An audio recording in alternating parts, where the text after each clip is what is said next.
बिस्मिल्लाहिर्रहमानिर्रहीम, अस्सलाम वालेकुम। अली सलमान जीटीवी के तमाम नाज़रीन को जी स्पोर्ट्स में खुश आमदीद कहता है कि जहां पीर से लेकर जुमेरात तक रोजाना रात 11:03 पर हम इस महफिल को सजाते हैं आपके लिए और बात करते हैं उस दिन खेले जाने वाले मैचेस के बारे में और उस दिन से जुड़ी स्पोर्ट्स की खबरों के बारे में। बहुत सारी हैपनिंग्स जनाब गुज़िश्ता वीक में हुई, क्योंकि आपको मालूम है कि मंडे टू थर्सडे हम शो करते हैं और उसके बाद फिर ये फ्राइडे सैटरडे संडे जो हैपनिंग्स होती हैं उनको फिर हम मंडे के शो में डिस्कस करने की कोशिश करते हैं। तो जो हैपनिंग्स हुई है उसमें जनाब सबसे बड़ी हैपनिंग तो ये हुई है कि अबरार जो है वो पहले टेस्ट मैच के लिए अनफिट हो गए और साजिद खान को अब वीज़ा के जो इश्यूज थे उनके अब मुकम्मल तौर पर रिजॉल्व हो चुके हैं और साजिद खान अब पाकिस्तान की टीम को ज्वाइन करने के लिए पर्थ रवाना हो चुके हैं। इसके साथ साथ असद शफीक ने जो है वो इंटरनेशनल क्रिकेट से और डोमेस्टिक क्रिकेट से रिटायरमेंट का ऐलान कर दिया और पाकिस्तान अंडर 19 ने जूनियर एशिया कप में भारत की टीम को बड़ी आसानी के साथ शिकस्त से 2-4 किया। इसके अलावा और भी बहुत सारी हैपनिंग्स हैं जिनको आज अपने शो में हम डिस्कस करेंगे, लेकिन सबसे पहले प्राइम का फॉर्मेट आज की टॉप स्टोरीज। निगरान वज़ीर-ए-आज़म से चेयरमैन पीसीबी मैनेजमेंट कमेटी की मुलाकात में पाकिस्तान क्रिकेट बोर्ड के मामलात पर तफसीली गुफ्तगू की गई। कैंगरूज के खिलाफ टेस्ट सीरीज के लिए शाहीनों की तैयारियों का आगाज। Leg spinner Abrar Ahmed injury के बायस पहले टेस्ट मैच से बाहर। ऑफ स्पिनर साजिद खान कराची से दुबई रवाना। दोनों टीमों के दरमियान पहला टेस्ट पर्थ में 14 दिसंबर से खेला जाएगा। कैमरा में मैच के इंतजामात देखकर बहुत मायूसी हुई। हम मुकाबला करने नहीं बल्कि ऑस्ट्रेलिया को शिकस्त देने आए हैं, मोहम्मद हफीज। पर्थ टेस्ट में बैटर्स और बॉलर्स के लिए कंडीशन साजगार होंगी। उम्मीद है शायकीन क्रिकेट को अच्छा मुकाबला देखने को मिलेगा। Head coach Australia team Andrew McDonald. Karachi whites ने एबटाबाद को शिकस्त देकर नेशनल T20 कप का फाइनल अपने नाम कर लिया।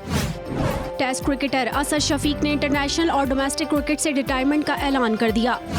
अंडर 19 कप में भारतीय टीम को पाकिस्तान के हाथों इबरतनाक शिकस्त का सामना। जूनियर हॉकी वर्ल्ड कप में पाकिस्तान टीम कल स्पेन के खिलाफ क्वार्टर फाइनल मैच खेलेगी। लिवरपूल के मोहम्मद सलाह ने क्लब की जानिब से गोल्स की डबल सेंचुरी मुकम्मल कर ली। जी नाज़रीन, ये थी आज की टॉप स्टोरीज और इससे पहले कि हम मजीद अपने प्रोग्राम को आगे बढ़ाएं, आज जो निगरान वज़ीर आज़म है अनवार काकड़ साहब, उनकी मुलाकात हुई है chairman Pakistan cricket board Chaudhry Zaka Ashraf sahab से और इस मुलाकात में क्या रहा, इस हवाले से तफसीलात फराम करने के लिए हमारे नुमाइंदे मौजूद हैं जिनसे हम जानेंगे कि इस मुलाकात में क्या तफसीलात सामने आई हैं। जी बताइएगा कि क्या तफसीलात हैं इस मुलाकात के हवाले से। जी बिल्कुल, पाकिस्तान क्रिकेट बोर्ड का एक अहम इजलास जो है आज निगरान वज़ीर-ए-आज़म अनवारुल हक काकड़ की ज़ेर सदारत जो है हुआ, जहाँ जिसमें पीसीबी के हुकाम ने शिरकत की। चेयरमैन पीसीबी ज़का अशरफ भी उस ब्रीफिंग में मौजूद थे। इस मौके पर अनवारुल हक काकड़ का पीसीबी हुकाम को हदायत देते हुए ये कहना था कि पाकिस्तान में क्रिकेट का खेल जो है जज्बा हुब्बुल वतनी को ना सिर्फ उभारता है बल्कि हम आहंगी का भी एक ज़रिया है। इसलिए पाकिस्तान में क्रिकेट के फ़रोग़ को जो है अहमियत दी जानी चाहिए और पाकिस्तान में क्रिकेट के फ़रोग़ के लिए मुख्तलिफ़ इक़दामात का जो है इनकाद किया जाना चाहिए। वज़ीर-ए-आज़म की जानिब से हदायत देते हुए पीसीबी हुकाम को कहा गया कि गिलगित बल्तिस्तान और इसके अलावा जो है ग्वादर में जो है क्रिकेट स्टेडियम्स में मैचेस के इनकाद का जो है वो उस पर काम किया जाए और मैचेस का इनकाद कराया जाए। इसके अलावा वज़ीर-ए-आज़म ने हदायत देते हुए कैपिटल डेवलपमेंट अथॉरिटी सीडीए को भी कहा कि उसके पास जो इस्लामाबाद में 3 क्रिकेट ग्राउंड हैं वो भी पीसीबी हुकाम के ज़ेर सरपरस्ती दिए जाएँ ताकि वहाँ पर भी इंटरनेशनल मैचेस का इनकाद मुमकिन हो सके। इसके अलावा वज़ीर-ए-आज़म का ये भी कहना था कि पाकिस्तान क्रिकेट बोर्ड मैनेजमेंट का जो इंतखाबात हैं उसका भी इनकाद बर वक्त किया जाए और क्रिकेट के फ़रोग़ के लिए अहम इक़दामात किए जाएँ। इस मौके पर पीसीबी हुकाम की जानिब से भी जो है वज़ीर-ए-आज़म को एक ब्रीफिंग दी गई। उस ब्रीफिंग में जो है क्रिकेट बोर्ड के हुकाम का यही कहना था कि सुपर लीग जो है 2024 में उसका इनकाद होगा। इसके अलावा चैम्पियंस ट्रॉफ़ी का इनकाद 2025 में उसकी मेज़बानी जो है पाकिस्तान के पास है और पाकिस्तान उसकी मेज़बानी करेगा। उसके लिए तैयारियां जो है ज़ोरों शोर से जारी हैं। इसके अलावा पीसीबी हुकाम ने ब्रीफिंग देते हुए ये कहा कि लाहौर, कराची, मुल्तान के जो स्टेडियम्स हैं उनको सोलर एनर्जी पर कन्वर्ट किया जा रहा है और इसके अलावा भी दीगर ऐसे इक़दामात उठाए जा रहे हैं जिससे न सिर्फ पाकिस्तान में क्रिकेट के फ़रोग़ को जो है तक़वियत मिलेगी बल्कि खिलाड़ियों को जो है मज़ीद उनके लिए ट्रेनर्स का भी इंतज़ाम किया जाएगा ताकि उनकी सलाहियतें निखर कर सामने आए और पाकिस्तान में क्रिकेट के हवाले से जो पाकिस्तान में इक़दामात किए जाएँ इंटरनेशनली उसका इम्पैक्ट जो है नज़र आए और पाकिस्तान का नाम जो है पूरी दुनिया में रोशन हो। जी थैंक यू सो मच राजा काशिफ, आप हमें तफसीलात आगाह कर रहे थे। उम्मीद है कि पाकिस्तान क्रिकेट बोर्ड जो है वो दुरुस्त समत में अपना सफ़र शुरू कर देगा, लेकिन साथ साथ आपके इल्म में है कि पाकिस्तान का जो ट्रेनिंग कैंप है वो जारी है। 14 दिसंबर से पहले टेस्ट मैच का आगाज़ होगा पर्थ में, और इस हवाले से जो है हफीज़ ने मीडिया से गुफ्तगू भी की है, कुछ नाराज़गी भी नज़र आई है, हफीज़ के लहजे में कुछ तलखी का अंसर भी जो है वो नज़र आया। हफीज़ ने क्या कहा, आइए पहले वो सुनते हैं। हमें पता है कि जो रिजवान है वो एक कंप्लीट बैट्समैन है, और जब वो फील्डिंग करते हैं तो वो सबसे बेहतर फील्डर भी नज़र आते हैं। तो हम देखेंगे, हमारी कोई भी चीज़ जो है अभी फाइनल नहीं है। हमने अपनी प्रिपरेशन वाइज तमाम प्लेयरों को कॉन्फिडेंस और वो जो जगह है जहाँ पे they can perform the best, वो उनको प्रोवाइड कर रहे हैं।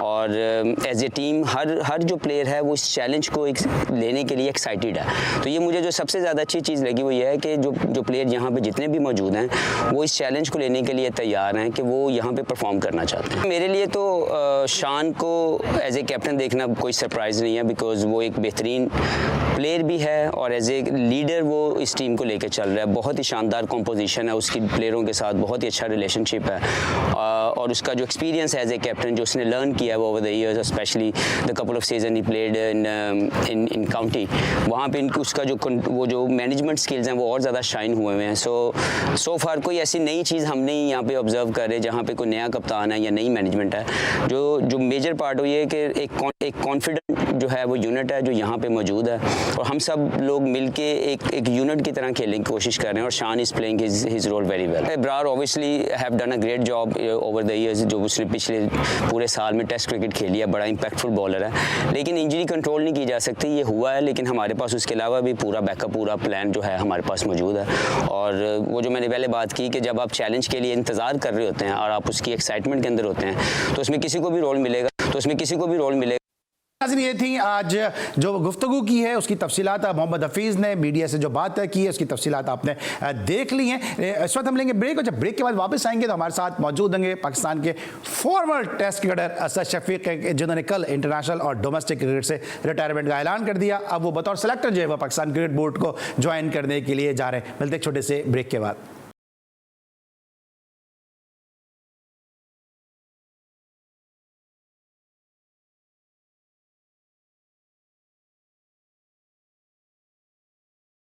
जी जनाब, आपने देखा जबरदस्त मोन्टाज है जो टेस्ट क्रिकेटर असद शफीक के लिए, कि जिनको फॉर्मर टेस्ट क्रिकेटर कहते हुए मेरा दिल तो बहुत दुख रहा है, क्योंकि जबरदस्त बैट्समैन थे असद शफीक, जिन्होंने नंबर 6 पे खेलते हुए गैरी सोबर्स का भी सेंचुरी का रिकॉर्ड है ब्रेक किया। 9 सेंचुरी उन्होंने स्कोर की और 1 सेंचुरी के फर्क से उन्होंने गैरी सोबर को पीछे रखा, लेकिन जबरदस्त बैट्समैन थे असद शफीक। शो में हम उनको खुश आमदेद कहते हैं। अस्सलाम वालेकुम असद, कैसे हैं आप?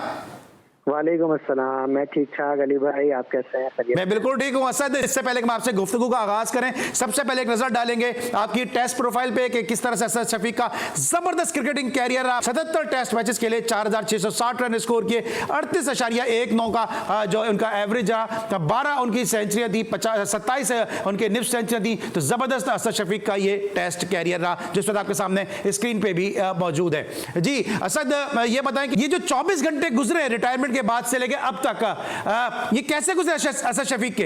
अली भाई, सबसे पहले तो बहुत शुक्रिया आपका कि आपने इतने काइंड वर्ड्स बोले मेरे लिए। और मुझे अच्छी तरह याद है कि फर्स्ट क्लास का मेरा पहला सीजन था और उसमें स्कोर में कर रहा था, तो आप ने मुझे उस वक्त, आप FM पे भी होते थे, तो आपने मेरा पहला इंटरव्यू किया था। तो बड़ी ये चीज़ मुझे याद रहेगी ज़िंदगी पर। और आपने ये सवाल किया कि 24 घंटे कैसे गुजरे। अभी 24 घंटे तो नहीं हुए अली भाई, 12 बजे कल मैच ख़त्म हुआ है। लेकिन देखिए अली भाई, मैं पहले से माइंड बना चुका था, ये कोई मेरा सडन जो है वो डिसीजन नहीं है और एकदम से नहीं लिया डिसीजन। ये मैं सीज़न शुरू होने से पहले ही मैं डिसीजन ले चुका था। मेरा लास्ट सीज़न होगा और कायजरम ट्रॉफी के फाइनल के बाद मेरी वहाब रियाज से बात हुई थी, तो उनसे मैंने पूछा था कि क्या है आगे के प्लान्स, में फ्यूचर प्लान्स में हूँ या नहीं हूँ। तो उन्होंने मुझे ये जवाब दिया था कि अगले 1.5 साल में पाकिस्तान की बहुत ज़्यादा टेस्ट क्रिकेट नहीं है, कम मैचेस हैं, और अभी पाकिस्तान का मिडिल ऑर्डर जो है वो अच्छा कर रहा है। जो लड़के हैं वो अच्छे बैट्समैन जो हैं वो अच्छे स्कोर्स बना रहे हैं, तो अभी तो मुश्किल है। तो फिर 1-2 सीजन मुझे और खेलने पड़ने थे, तो जिसके लिए मैं तैयार नहीं था और मैं पहले से डिसीजन ले चुका था। तो इस तरह से फिर ये डिसीजन लेने में और आसानी हो गई मुझे। ठीक है। अच्छा सर, अभी आप उस इंटरव्यू की भी बात कर रहे हैं और जो सबसे आपकी बात अच्छी लगती है, जो लोग भी आपको इसीलिए आपकी इज्जत भी करते हैं और आपसे बड़ा प्यार भी करते हैं कि 10 साल क्रिकेट खेलने के बावजूद आप अपने माजी को नहीं भूले, अपने फैंस के साथ, अपने पुराने दोस्तों के साथ आपके ऐसे ही राब्ते रहें। और जिस इंटरव्यू की असद शफीक बात कर रहे हैं, हमारी जो प्रोडक्शन टीम ने उसका क्लिप भी इसके हवाले से तैयार किया हुआ है कि असद शफीक आज नहीं बल्कि हमें याद रखते हैं। और मुझे ये एजाज हासिल है, इसके लिए मैं बड़ा अपने आपको प्राउड भी फील करता हूं कि असद शफीक का जो पहला मीडिया इंटरव्यू था वो भी मैंने किया था और रिटायरमेंट के बाद जो पहला इंटरव्यू है वो भी असद शफीक के ताउन से, इनकी मोहब्बत से हमें ही करने का एजाज हासिल हो रहा है। तो ये बताइएगा कि जब रिटायरमेंट का ये फैसला लिया तो आपके बहुत सारे वेल विशर होंगे जो आपसे कह रहे होंगे अभी आप फॉर्म आपकी जबरदस्त है, फिट है, अभी सिंध प्रीमियर लीग भी होने वाली थी, उसमें भी आप फ्रेंचाइज का हिस्सा थे, तो थोड़ा ये फैसला आप जल्दी नहीं कर रहे हैं? जिस तरह मैंने कल भी प्रेस कॉन्फ्रेंस की तो वहाँ मुझसे सवाल हुआ तो मैंने उन्हें यही जवाब दिया कि देखें मेरे लिए ये गेम जो है ना इससे मुझे बहुत प्यार है और इससे मेरी फीलिंग्स बहुत ज़्यादा अटैच है। तो मैंने ये सोचा था कि मैं किसी और को डिसाइड नहीं करने दूंगा कि वो कोई मुझे डिक्टेट करेगा यार मुझे अब जो है वो जाना चाहिए या तब जाना चाहिए। जब भी मैं फील करूँगा कि वो एक्साइटमेंट का लेवल अब नहीं रहा, वो बर्निंग फायर जो है उस तरह से नहीं बर्न हो रही है जिस तरह थ्रू आउट मेरे कैरियर होती रही है, तो मैं ये फैसला करूंगा। और मैंने फील किया कि पिछले 1 साल में उस तरह का एक्साइटमेंट लेवल, उस तरह का जो आप एक कहेंगे कि मेंटली जो होता है इंटरनेशनल क्रिकेट की जो खेलने की हंगर होती है वो नहीं थी। तो फिर मैंने डिसाइड किया कि अब टाइम आ गया और ये बेहतर टाइम है कि हाई नोट पे फिनिश करें। अच्छा, जिस तरह आप नंबर 6 का मैं रिकॉर्ड का आपका जिक्र कर रहा था, बहुत सारी अचीवमेंट है असद शफीक के कैरियर में। सबसे पहले तो मैं ये जानना चाहूंगा कोई ऐसा रिग्रेट जो असद शफीक समझते हैं कि यार ये मैं अचीव कर सकता था और ये मैं नहीं कर सका या मुझे नहीं करने दिया गया, कुछ उसके हवाले से बताइएगा। रेग्रेट तो नहीं कहूँगा अली भाई, बस ये कहूँगा कि मिस किया मैंने वनडे में। जब मैं वनडे खेला पाकिस्तान की टीम से उस तरह से मैं परफॉर्म नहीं कर सका जिस तरह से लोग मुझसे एक्सपेक्ट कर रहे थे या मैं खुद भी एक्सपेक्ट कर रहा था। या जो मेरा डोमेस्टिक वनडे का रिकॉर्ड है वो बहुत अच्छा है, वो रिफ्लेक्ट नहीं हो सका मेरे इंटरनेशनल वनडेज में। उसकी एक दो वजह है। एक तो बैटिंग ऑर्डर का बड़ा इशू रहा वनडे में कि मैं किसी एक नंबर पे नहीं खेला, ओपन से लेके 6 नंबर तक जो है वो मैं खेला थ्रू आउट अपने कैरियर में और स्टेबल नहीं हो पाया, मतलब एक कंटिन्यूटी नहीं मिली मुझे वनडे में। ठीक है, तो इस चीज को मैं बड़ा सोचता हूँ कि यार ये वनडे भी बेहतर होना चाहिए था और बेहतर हो सकता। ठीक है, कुछ कप्तानी टेस्ट क्रिकेट में ना करने का कोई अफसोस है क्योंकि आप जबरदस्त प्लेयर थे, करैक्टर आपका बड़ा नीट एंड क्लीन रहा और आप पूरी तरह से कैप्टन मटेरियल थे, लेकिन कप्तानी जो हालात थे उस वक्त शायद आपको नहीं मिल सकी, उसका कोई अफसोस है? नहीं, बिल्कुल अफसोस नहीं है क्योंकि जो उस वक्त कैप्टन थे वो वेल डिजर्विंग कैप्टन थे। सरफराज ने कप्तानी की, उससे पहले अजहर अली ने कप्तानी की और फिर मिर्जा भाई, उससे पीछे आप जाते रहे। तो जो भी पाकिस्तान के कैप्टन रहे हैं वो बड़े वेल डिजर्व थे और उनकी सर्विसेज पाकिस्तान के लिए बहुत ज़्यादा हैं। उन्होंने मैचेस पाकिस्तान को जिताए हैं, उन्होंने ट्रॉफीज पाकिस्तान को जिताई हैं। तो कोई भी ऐसा कैप्टन नहीं है जिसके बारे में मैं ये बोलूँ कि यार इसकी जगह अगर मैं कैप्टन होता तो शायद बेहतर होता। जितने भी पाकिस्तान के कैप्टन बने हैं वो बड़े वेल डिजर्व थे। ठीक है, असद कोई ऐसा यादगार क्रिकेटिंग मोमेंट है जो आपको याद हो कि जिसको आप शेयर करना चाहें कि जहां आप समझते हैं असद शफीक ने बहुत ज़्यादा अपने आप को भी जो है वो प्राउड फील किया और बहुत ज़्यादा एंजॉय किया हो? अली भाई, जब वर्ल्ड कप 2011 जब इंडिया से हमारा सेमीफाइनल था मोहाली में, तो वो मैच खेल के जो है वो ऐसा लगा कि यार हाँ अब कुछ अचीव किया है लाइफ में, क्योंकि पाकिस्तान की तरफ से खेलना फिर वर्ल्ड कप का सेमीफाइनल खेलना अगेंस्ट इंडिया इन इंडिया, तो वो ऐसा मोमेंट था जो मेरी ज़िंदगी में हमेशा मेरे साथ रहेगा। और उस टाइम पाकिस्तान का फ्लैग जब वहाँ पे लहरा रहा था तो वो बड़ी एक एक्साइटमेंट हो रही थी और बड़ा प्राउड फील हो रहा था। ठीक है, अच्छा ये बताएगा, ये तो चलिए ये हुआ अगर, लेकिन आपकी कुछ ऐसी इनिंग्स हैं कि जहाँ पे आप पाकिस्तान को बड़ा सिंगल हैंडेडली सेव कर रहे थे। मुझे गाबा की आपकी इनिंग याद है जहाँ पे आपने जबरदस्त 137 रन की इनिंग खेली, उसका कोई रिग्रेट है कि अगर आप आउट ना होते तो पाकिस्तान शायद 39 रन से वो मैच नहीं हारता? जी बिल्कुल, अगर लाइफ में मुझे कोई रेग्रेट है तो वही है, सिर्फ सिंगल रेग्रेट कि या तो मैच वहां तक जाता नहीं, हम पहले ही हार जाए तो बेहतर रहता। लेकिन अगर वहां तक गया था, लोगों की एक्सपेक्टेशन बहुत बिल्ड हो गई थी टीम के अंदर टीम के बाहर, अब सब ये एक्सपेक्ट कर रहे थे क्योंकि बहुत बड़ा चेज हो रहा था। इतना बड़ा चेज कभी ऑस्ट्रेलिया में हुआ नहीं था और मैं खुद भी बड़ा होपफुल था क्योंकि पार्टनरशिप जो है वो लोअर ऑर्डर के साथ मेरी 2-3 लोगों के साथ पार्टनरशिप लगी। लेकिन उस चीज़ का रेग्रेट मुझे रहेगा कि वो मैच फिनिश करना चाहिए था। अब वो मैच फिनिश नहीं किया, तब भी वो लोगों को इतना याद है अगर वो पाकिस्तान मैच जीत जाता तो मेरा ख्याल है कि वो एक ऐसी चीज़ होती कि वो कोई भी ना भूल पाता वो मैच। ठीक है। और सर थोड़ा सा एक सवाल है, जरा आपका माजी में फ्लैशबैक में लेके जाना चाहूँगा। एक नॉर्मल सा बच्चा कराची के बड़े मिडिल क्लास घराने से ताल्लुक, नसीराबाद की गलियों में क्रिकेट खेलता हुआ जो है वो कराची की टीम तक पहुंचा। फिर एक मौके पे आपको, मुझे याद है अच्छी तरह कि आपको पाकिस्तान कप में सिंध से खेलने का मौका नहीं मिल रहा था। आपको उस ज़माने में KP को सुबह सरहद कहा जाता था, वहाँ से खेलने का मौका मिला। आपने 175 रन की इनिंग खेल दी। फिर फर्स्ट क्लास में आपको खेलने का मौका नहीं मिल रहा था। कुछ यादें हैं ऐसी कि इनको अपने रिटायरमेंट के बाद असद शफीक याद करते हैं? जी जी अली भाई, बिल्कुल। जो आप बात कर रहे हैं कि मैं वो KPK से खेला था एक सीज़न, उस सीज़न सिंध की टीम में जो है वो बैटिंग ऑर्डर इतना बड़ा था कि उसमें जगह नहीं थी और मैं बिल्कुल यंग था। तो फिर मुझे KPK से यूनुस भाई भी थे वहाँ पे और वहाँ से चांस दिया गया और आखिरी मैच खेला मैं वहाँ भी। शुरू के 4 मैच नहीं खेला था, मेरा ख्याल है वो पेंटेंगुलर कप होता था उसमें। जी, पाकिस्तान कप था। तो जी जी जी एक ही मैच में खेला, वो वजातुल्ला वास्ती भाई को ड्रॉप करके यूनुस भाई ने मुझे खिलाया तो उसमें रन हुए।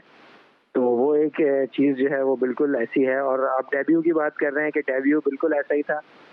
एक अनएक्सपेक्टेड चीज़ ये थी कि मैं मैच खेल नहीं रहा था, जो मेरा डेब्यू मैच था फर्स्ट क्लास मैच, वो मैं बाहर था। फर्स्ट डे मैंने पानी पिलाया बैठ के और हमारी टीम की फील्डिंग की। और नेक्स्ट डे खालिद लतीफ़ का नाम आया पाकिस्तान टीम में, तो जलाल भाई ने मुझे रिप्लेस किया उनसे और मैंने बैटिंग में जाके 100 किया। शान मसूद का वो डेब्यू मैच था और मेरा और शान का वो फिर एक ही मैच में डेब्यू।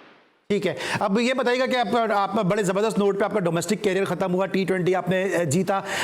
ये सब कुछ सोचा था असद शफीक ने कितना ज़बरदस्त सेंड ऑफ मिलेगा, जिस तरह आपके सिंध के प्लेयर ने आपको सेंड ऑफ दिया?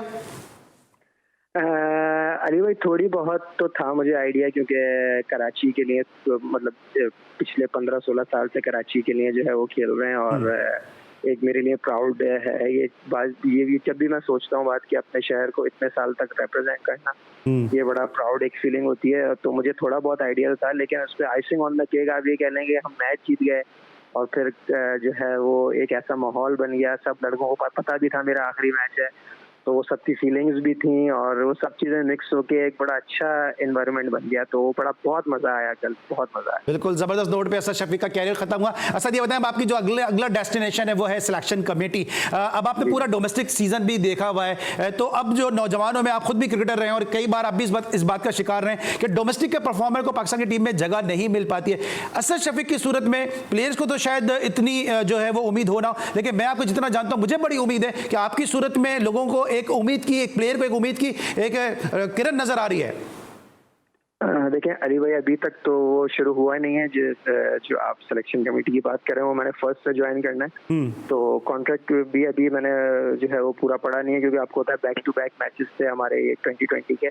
तो अब आजकल मैं ज़रा बैठ के उसको देखूंगा और उसकी सारी क्लॉजेस पढ़ूंगा और फिर अभी मैं ज़्यादा बात कर नहीं सकता क्योंकि मुझे पता नहीं है उसमें मेरा डोमेन क्या क्या है। तो वो जब एक तरह से क्लियर हो जाएगा, लेकिन ये मैं जो है कोशिश करूंगा कि किसी के साथ ज्यादती ना हो, जो भी वेल डिजर्व्ड हो उसको टीम में जगह मिले। और असद, हमें आपसे उम्मीद भी ऐसा ही है। आखिरी सवाल आपके सिलेक्शन के हवाले से, जाहिर से अभी आपने कॉन्ट्रैक्ट साइन नहीं किया, आपको डोमेन नहीं पता, लेकिन ये जो बड़ा मसला पाकिस्तान क्रिकेट में आ रहा है कि प्लेयर अमेरिका जा रहे हैं, दूसरे ममालिक में शिफ्ट हो रहे हैं, ये आपके जहन में है? इस पर जरा रेक्टिफाई करने की कोशिश करेंगे इन चीजों को? देखें अली भाई, ये तो एक इंडिविजुअल का डिसीजन है, तो वो जिन्होंने डिसीजन लिया है वो आपको बेहतर तरह बता सकते हैं कि उन्होंने क्या सर्कमस्टेंसेस को देख के ये डिसीजन लिया। मेरा ख्याल है जो आपने पिछला सेटअप देखा था उसमें सिर्फ 6 फर्स्ट क्लास टीम थी, तो काफी लड़के ऐसे थे कि जो फर्स्ट क्लास में जगह नहीं बना पा रहे थे, तो उनको वहाँ मेरा ख्याल है बेहतर अपॉर्चुनिटी दिख रही थी। उनको फील हो रहा था कि वो वहाँ जाके अपना ज्यादा बेहतर कैरियर बना सकते। लेकिन अब जो है आपको पता है कि पुराना सेटअप आ चुका है वापस, टीम्स जो हैं वो ज्यादा हो गई हैं, तो मेरा ख्याल है अब शायद जो है वो प्लेयर्स उस तरह से नहीं सोचें जिस तरह पहले सोच रहे थे। ठीक है, ठीक है। असद, अब पाकिस्तान की टीम ऑस्ट्रेलिया पहुंची हुई है, आपकी ऑस्ट्रेलिया में परफॉर्मेंस जो है वो काफी बेहतर रही है, अभी पर्थ में पहला टेस्ट मैच है, क्या उम्मीदें नजर आ रही हैं आपको उस पिच को देखते हुए, पाकिस्तान की टीम के कॉम्बिनेशन को देखते हुए? अली भाई, एक्सपेक्टेशन तो बहुत अच्छी हैं, क्योंकि यहाँ पे भी जो आप अगर पाकिस्तान की टेस्ट क्रिकेट उठा के देखें पिछले 1-1.5 साल में, तो बैट्समैन जो है बहुत अच्छा परफॉर्म कर रहे हैं। उसकी मेन वजह ये भी है कि अब जो है वो होम सॉइल पे टेस्ट मैचेस हो रहे हैं। इस चीज़ को मैंने थ्रू आउट अपने कैरियर में मिस किया, क्योंकि आप जो अपने होम ग्राउंड में खेलते हैं, होम क्राउड के सामने खेलते हैं, तो उससे प्लेयर जो है वो बहुत जल्दी डेवलप होता है। लेकिन ऑस्ट्रेलिया में खेलना एक ये ज़रा डिफरेंट एक्सपीरियंस होता है, तो ये अच्छा किया पाकिस्तान टीम ने कि वो थोड़ा पहले वहाँ पे चले गए, कैंप लगाया, क्योंकि वहाँ पे विकेटों का आइडिया जो है वो थोड़ा सा डिफरेंट है यहाँ के हिसाब से। तो वहाँ पे प्रैक्टिस मैच भी खेला है। आई होप कि वहाँ की पिचेस के और वहाँ के ग्राउंड के हवालों से जो है वो सब जो है सबको समझ आ गई होगी कि यहाँ पे किस तरह बैटिंग करनी है। और आई होप कि पाकिस्तान टीम जिस तरह डोमेस्टिक में प्लेयर जो है जिस तरह परफॉर्म करके पाकिस्तान टीम में जगह बनाई है, वहाँ भी वैसी परफॉर्म। ठीक है, आखिरी मेरा सवाल ये है कि आपने अपने कैरियर का आखिरी वनडे मैच है वो ऑस्ट्रेलिया में खेला है, उस हवाले से कुछ अपनी यादों को अगर शेयर करना चाहें। हाँ जी, वो सीरीज भी मैं एक ही मैच खेला, नहीं सॉरी, दो मैच खेला। तो वो सीरीज अच्छी थी, वहाँ पे विकेट्स भी अच्छी थी, लेकिन अनफॉर्चुनेटली उस तरह से डिलीवर मैं नहीं कर पाया जिस तरह से मुझे करना चाहिए था, क्योंकि मेरी टेस्ट सीरीज अच्छी गई थी। उसके बाद मेरा वनडे में नाम आया था, लेकिन वही जो चीज़ मैंने आपको पहले ही बताई कि बैटिंग ऑर्डर का एक ऐसा इशू रहा है वनडे में मेरे साथ कि मैं किसी एक जगह सेटल नहीं हो पाया। ठीक है, और जाते हुए कोई फैन को अपने मैसेज देना चाहें? बहुत कल भी मैंने प्रेस कॉन्फ्रेंस में अपने सारे फैंस का थ्रू आउट द वर्ल्ड शुक्रिया अदा किया है, मेरी फैमिली का, मेरे क्लोज फ्रेंड्स का, मीडिया वालों का, और जिन जिन लोगों ने थ्रू आउट मुझे कैरियर में सपोर्ट किया उन सब लोगों का शुक्रिया। और आगे भी मुझे ज़िंदगी में आप लोगों की दुआओं की ज़रूरत पड़ती रहेगी, तो प्लीज़ मेरे लिए दुआ कीजिएगा। Thank you so much Asad Shafiq.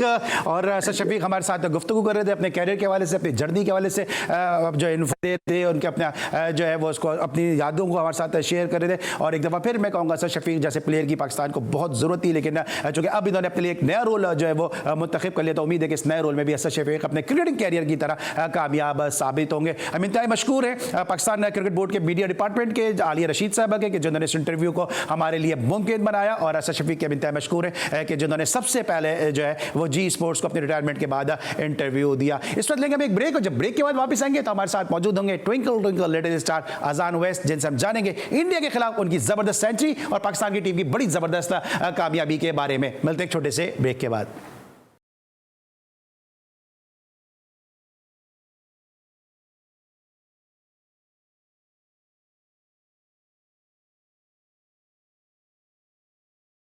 Back after the break, और ब्रेक पर जाने से पहले हम बात कर रहे थे पाकिस्तान क्रिकेट के मामला के हवाले से। लेकिन जैसे कि आपके इल्म है कि जी टीवी और जी स्पोर्ट्स की कोशिश होती है कि नए टैलेंट को भी सपोर्ट करे, प्रमोट करे, और यही वजह है कि जहां एक तरफ हमारे साथ आज असद शफीक मौजूद थे, वहीं दूसरी तरफ हमने एक अपकमिंग स्टार को अपने शो का हिस्सा बनाया कि जिन्होंने इंडिया के खिलाफ जूनियर एशिया कप में बड़ी जबरदस्त सेंचुरी स्कोर की। उनकी सेंचुरी के नतीजे में पाकिस्तान ने बड़ी आसानी के साथ इंडिया को 8 विकेटों से शिकस्त दी। इसके लिए न सिर्फ अजान ओवैस जो है वो मुबारकबाद के मुस्तहिक हैं, बल्कि साथ साथ मोहम्मद यूसुफ इस वक्त पाकिस्तान की अंडर 19 टीम के साथ मुंसलिक हैं, तो मोहम्मद यूसुफ भी इसी तरह मुबारकबाद के मुस्तहिक हैं कि उनकी कोचिंग में जो है वो बड़ी ज़बरदस्त पाकिस्तान की टीम ने परफॉर्मेंस दी। और आज अजान ओवैस को जो हमने अपने शो में शामिल किया, उनसे हम जानेंगे इस परफॉर्मेंस के हवाले से। अस्सलाम वालेकुम अजान, thank you so much for joining us. इस परफॉर्मेंस के हवाले से क्या कहेंगे? बड़ी ज़बरदस्त परफॉर्मेंस रही, इंडिया के खिलाफ एक बड़ा मैच था, और इंडिया के खिलाफ जब भी कोई मैच होता है तो वो एक मुश्किल मैच होता है। इस ज़बरदस्त परफॉर्मेंस पे क्या कहेंगे? सबसे पहले तो अल्लाह ताला का शुक्रिया अदा करूंगा कि एक प्रेशर मैच था और इसमें अल्हम्दुलिल्लाह अल्लाह ताला ने एक अच्छी परफॉर्मेंस करवाई और इनिंग्स को ऐसे बिल्ड किया, अपनी टीम के लिए अच्छा किया, तो अल्लाह ताला का शुक्र अदा करता हूँ इसमें। इंडिया और पाकिस्तान के दरमियान माजी में वर्ल्ड कप के हवाले से चाहे सीनियर टीमों के मैचेस हों चाहे जूनियर टीम के मैचेस हों, पाकिस्तान का ट्रैक रिकॉर्ड कोई इतना अच्छा नहीं है। तो आपको क्या रोल दिया था यहाँ पे आपके कोचेज ने, और किस तरह से आप इस रोल को लेकर फिर आगे बढ़े थे? मैं एक्साइटेड था इस मैच के लिए क्योंकि इंडिया के साथ मैच था, बट ये था कि जब मैं बैटिंग करने गया तो मैंने अपने टीम के प्लेयर्स और कोच से कहा कि इंशाल्लाह ताला अगर मैं सेट होऊंगा तो मैं इस मैच को फिनिश कर आऊँगा। बट ये कि प्रेशर ज़रा भी नहीं था, बट ये जब शज़ेब आउट हुआ तो उसके बाद थोड़ा सा प्रेशर आया, क्योंकि मगर उसके बाद साद आया, साद ने मोमेंटम को तोड़ा नहीं है, उसने भी मेरे साथ इनिंग्स को अपना कैरी ऑन किया और अल्हम्दुलिल्लाह हम दोनों मैच फिनिश कर आए। ठीक है, लेकिन ये बताएंगे इंडिया के रन्स जो थे वो इतने कम नहीं थे, लेकिन जब आप बैटिंग करने के लिए जा रहे थे तो आपकी सोच क्या थी? क्योंकि आपको भी बड़े टारगेट को जो है वो चेस करना था, लेकिन हमने देखा कि जिस अंदाज से साद ने खेला, जिस तरह आपने बैटिंग की है, जिस तरह से हमारी बैट्समैन ने जो परफॉर्मेंस दी है, उस परफॉर्मेंस को देखते थोड़ा बॉल अच्छा सीम हो रहा था, उनके फास्ट बॉलर्स का थोड़ा सा मुश्किल हो रहा था, कंडीशन थोड़ी मुश्किल आ रही थी, बट ये था कि फिर जब मैं सेट हुआ तो फिर मैंने उनके फास्ट बॉलर के भी एंगेज रन किए और स्पिनर को मैं कोशिश कर रहा था कि पॉजिटिव इंटेंट के साथ ही सिंगल और जो उनका बैट बॉल है उनको पनिश करूँ, तो ईजी हो गया था फिर सब, तो अल्हम्दुलिल्लाह अच्छा हुआ। अच्छा अजान, आपने एक अपने इंटरव्यू में ये भी कहा था कि इंडिया से मैच का आप कर रहे हैं और फिर हमने सबने देखा कि जो आपका जो इंतजार था, उसकी ताबीर जो थी, जो ख्वाब था, उसकी जो ताबीर थी, वो बड़ी जबरदस्त सामने आई। एशिया कप खेलने के लिए आए हैं। ये था कि इंडिया के साथ भी मैच था, हमने जीता। It's just a beginning. और ये है कि हम एशिया कप जीतने के लिए आए हैं इंशाल्लाह। और अब आगे जो हमारे मैच है, हमारा फोकस उन पर है और इंशाल्लाह ताला हम इस एशिया कप को विन करेंगे। ठीक है अजान, ये बताएं कि जबरदस्त आपकी परफॉर्मेंस रही और आप रातों रात स्टार बन गए। मैंने आपको देखा था स्टेडियम में जब T20 टूर्नामेंट जारी था, आप लोग सारे के सारे प्लेयर आके मैच देखते थे। उस वक्त शायद कोई इतना अंडर-19 के प्लेयर्स को जानता नहीं था, लेकिन अब आप रातों रात स्टार बन गए। फीलिंग्स क्या हैं? यह है कि एक अच्छा मैच था, इंडिया के खिलाफ 100 किया और लोग काफ़ी अप्रिशिएट कर रहे हैं, तो बहुत अच्छी फीलिंग है। और कोशिश करूँगा कि जो नेक्स्ट मैचेस हैं उसमें भी अच्छा करूँ। लोग दुआ में याद रखें, हम इंशाल्लाह ताला ये एशिया कप अपनी कंट्री के लिए जीतेंगे। ठीक है, कुछ सर अपने इब्तिदाई क्रिकेट के बारे में बताएं, लोग जानना चाहते हैं कि अजान ओवैस का ताल्लुक कहाँ से, किस तरह से अजान ने। 9 to 10 इयर्स का था मैंने तब स्टार्ट की थी, बट प्रोफेशनली क्रिकेट में जब 2016 में मैंने स्टार्ट की और 2017 में मैं अंडर 13 खेला, उसमें टॉप किया 2018 में। उसके बाद अंडर 16 खेला, उसमें भी टॉप परफॉर्मर रहा। 19 में टॉप परफॉर्मर रहा। Last year world cup Asia cup में मैं रिजर्व्स में था, बट ये कि इस ईयर मुझे चांस मिला और अल्हम्दुलिल्लाह अल्लाह ताला ने इज्जत दी। और सारे यूसुफ भाई हैं, हमारी मैनेजमेंट है, जो यूसुफ भाई हैं, उमर भाई हैं, मंसूर भाई हैं, जो जितने भी सारे कोचेज हैं, बहुत अच्छा फ्रेंडली माहौल बनाया हुआ है। और हमारे टॉपिक इस पे ही होते हैं ज़्यादा, यूनिटी, टीम का मोरल हाई किया हुआ है हमने, पॉजिटिव इंटेंट के साथ हम सारे खेल रहे हैं, तो which is a good sign for us. So अल्हम्दुलिल्लाह हम कोशिश करेंगे पूरी कि इंशाल्लाह ताला अपनी टीम को लेकर चलें सारे प्लेयर्स और इंशाल्लाह ताला इस एशिया कप को जीतें इंशाल्लाह। अच्छा अजान, ये बताएं कि जबरदस्त बैट्समैन है, आप किस बैट्समैन को आइडियलाइज करते हैं? कोई एक को आइडियलाइज नहीं करता बैट्समैन को, काफ़ी प्लेयर्स को देखता हूँ, जैसे अपने सईद अहमद भाई हैं, यूसुफ भाई हैं, उसके बाद इंग्लिश में लेस्टर कुक है, क्विंटन डी कॉक है, मतलब सारे लेफ्ट हैंडर्स की बैटिंग देखता हूँ। और सर राइटी में यूसुफ भाई, बाबर आजम बहुत पसंद है, तो कोई एक नहीं, मतलब काफ़ी प्लेयर्स की बैटिंग देखता हूँ। ठीक है। अच्छा अजान, ये तो ज़बरदस्त आपकी परफॉर्मेंस है जिसको हम डिस्कस भी कर रहे हैं, लेकिन अब अगर इंडिया से फाइनल में मुकाबला होता है तो आप थोड़ा रिलैक्स होंगे क्योंकि आपने उनके बॉलर्स को खेल लिया, उनको समझ लिया, या प्रेशर होगा कि उस परफॉर्मेंस को दोहराना है? जी फाइनल मैच होगा इंडिया के साथ, हमारा मैच आता है, अब हमें उनका पता चल गया कि उनकी टीम किस तरह की है। हम सारे प्लेयर्स का मोरल बहुत हाई है, हमारी टीम यूनिटी बहुत अच्छी बनी हुई है और हम पूरी कोशिश करेंगे इंशाल्लाह ताला कि उनको हराएं फिर से और इस एशिया कप को जीतें। अच्छा अजान, काफ़ी फ़ैन फॉलोइंग आपकी बढ़ गई है, फ़ैन के लिए कोई मैसेज देना चाहेंगे? हम सारी टीम के लिए दुआ करें कि हम ये एशिया कप अपने कंट्री के लिए जीतें और इस लम्हे को एक यादगार बनाएं। ठीक है, थैंक यू सो मच अजान। और जिस तरह अजान बैटिंग करते हुए माशाल्लाह बड़ी ज़बरदस्त बैटिंग, आवाम भी पूरा जो है मुझे करने नहीं दे रहे, और अजान ने बड़ी तेज़ी के साथ जो है तमाम तर सवालात के जवाब दिए। थैंक यू सो मच अजान, आप हमारे साथ मौजूद थे। और हमारी एक आज कोशिश भी रही है कि जहाँ एक तरफ हम असद शफीक से बात करें जो पाकिस्तान के सीजन प्लेयर थे, वहीं हम अपकमिंग स्टार को भी अपने शो का हिस्सा बनाएं। और ये GTV और जी स्पोर्ट्स का हमेशा से खासा और वतीरा रहा है कि हम अपने हीरोज़ को भी नहीं भूलते हैं और अपने यंग टैलेंट को भी हम सपोर्ट करते हैं और हम वक्त उनको प्रमोट करने के लिए हम दस्तयाब होते हैं। आज के लिए बस इतना ही, इंशाल्लाह अगले शो में आपसे मुलाकात होगी। हमें उम्मीद है आज की कोशिश और काविश आपको पसंद आई होगी। अली सलमान को पूरी प्रोडक्शन टीम के साथ इजाजत दीजिए, अपना बहुत ख्याल रखिए, अल्लाह हाफिज़।